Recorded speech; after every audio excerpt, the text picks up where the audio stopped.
बरेचदा जगातील माणसं बरेच असे आहेत की स्त्री आणि पुरुष की बोलताना वाकडे तिकडे बोलणे, आढ्यात बोलणे, टाकून बोलणे, निंदात्मक बोलणे, कुचित बोलणे, ह्या बोलण्यामुळं एक मनाला अंतःकरणाला फार मोठा घाव, फार मोठं दुःख आणि फार मोठ्या वेदना होतात.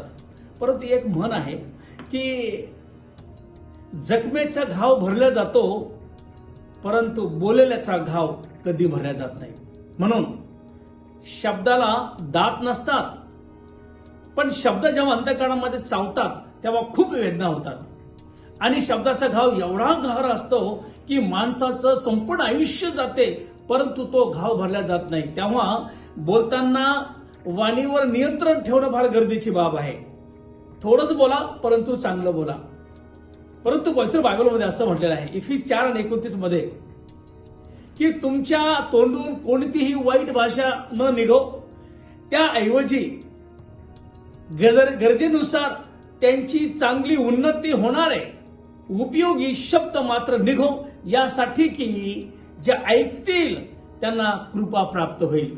म्हणून बोलताना प्रत्येकाने आपले शब्द तोलून मोलून आणि व्यवस्थित बोलावे. थँक्यू.